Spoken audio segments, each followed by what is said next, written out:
Portugal adalah salah satu negara yang dulunya dihuni oleh mayoritas beragama Islam, namun sekarang tidak banyak orang yang mengetahuinya, bahkan jejak-jejak Islam pun kini hampir dihapuskan sepenuhnya.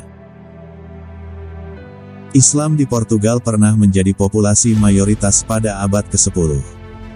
Bermula pada abad ke-8, ketika pasukan kaum muslimin berlayar dari Afrika Utara ke wilayah Eropa, dalam rangka penyebaran agama Islam, sekaligus penaklukan dan mengambil kendali pemerintahan. Wilayah Eropa yang dimaksud dulunya dikenal dengan sebutan Al-Andalus atau Andalusia, Spanyol dan Portugal sekarang, yang terletak di wilayah Semenanjung Iberia. Semenanjung Iberia atau Iberia, terletak di ujung barat daya Eropa, yang terdiri dari beberapa negara yaitu Spanyol, Portugal, Andorra, Gibraltar dan sedikit wilayah Prancis.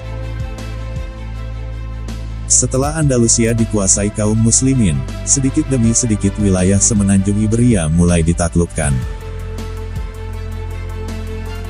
Seorang profesor sejarah abad pertengahan di Universitas Évora, Filomena Barros, melakukan penelitian. Dalam penelitiannya itu menunjukkan bahwa, pada abad ke-10, setengah populasi dari penduduk Semenanjung Iberia adalah Muslim. Sebelum pasukan kaum muslimin tiba, wilayah Iberia lebih dulu dikuasai oleh bangsa Visigot, yaitu salah satu suku dari Jerman yang memerintah dari tahun 418 hingga tahun 711. Dalam pemerintahannya itu, umat Kristen dan umat Yahudi hidup dengan penuh kesengsaraan, penindasan di mana-mana, kelaparan, pembunuhan hingga larangan menjalankan syariat agama. Situasi itu pun dimanfaatkan oleh kaum muslimin.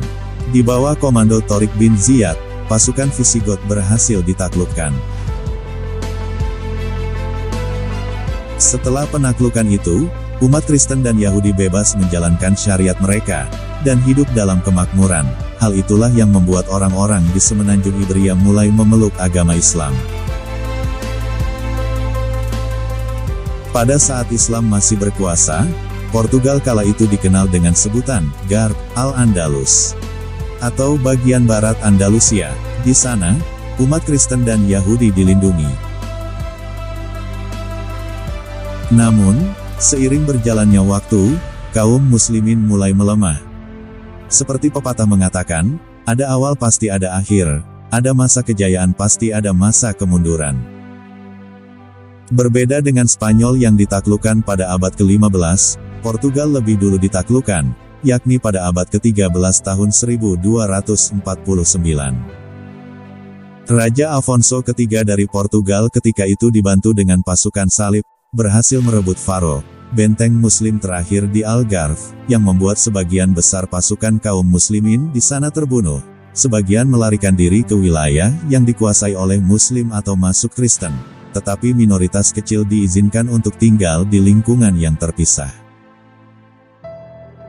Hingga pada tahun 1496, Raja Manuel I memutuskan untuk mengusir semua orang Yahudi dan Muslim, dan mengubah kerajaan itu menjadi Kristen.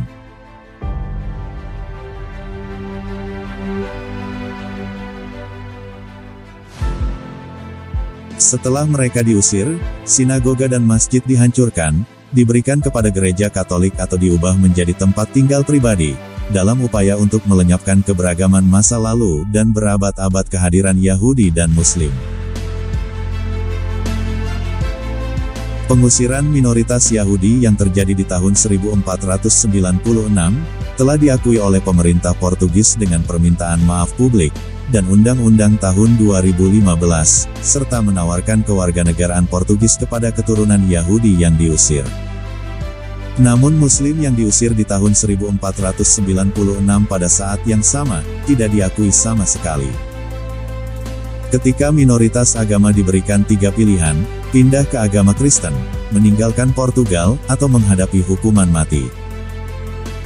Sebagian besar Muslim terpaksa melarikan diri ke Afrika Utara, di mana mereka berbaur dengan populasi lokal, namun ada juga dengan berat hati terpaksa memeluk Kristen.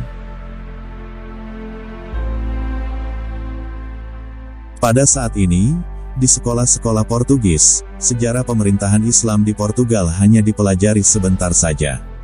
Buku-buku pelajaran lebih menekankan pada penaklukan kembali kemenangan oleh penguasa Kristen, yang dibantu oleh tentara salib pada abad ke-13.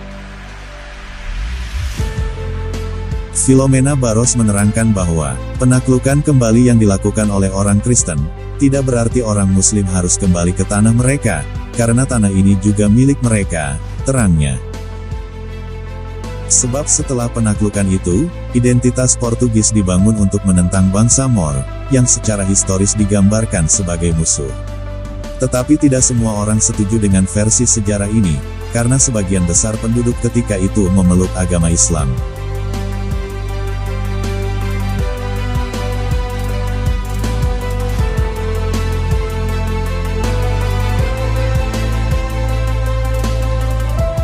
Menurut Nina Clara Tisler dalam Muslim in Europa, di masa lalu, ideologi jelas mengatakan Moor adalah musuh.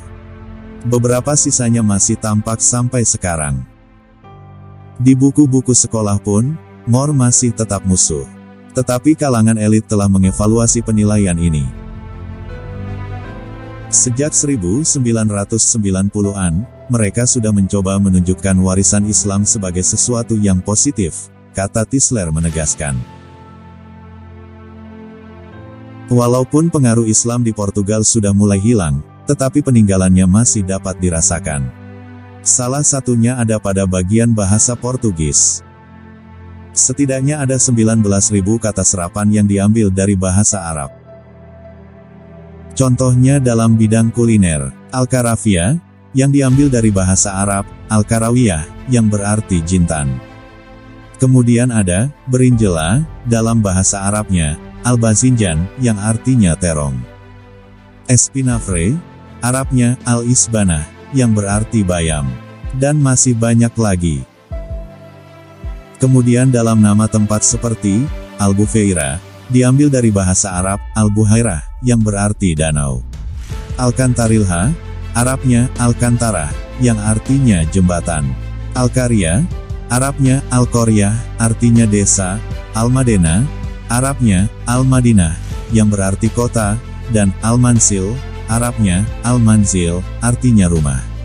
Ada lagi kata yang umum digunakan untuk mengekspresikan semoga atau mudah-mudahan, yaitu, Oksala, yang dilafalkan Oshallah, turunan langsung dari kata, Insya Allah.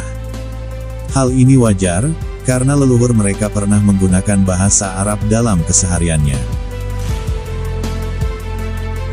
Hingga saat ini, kurang dari 0,5% dari populasi 11 juta jiwa penduduk Portugal adalah Muslim. Dan sedikit yang menyadari, bahwa Muslim pernah menjadi proporsi yang jauh lebih besar dari populasi sekarang.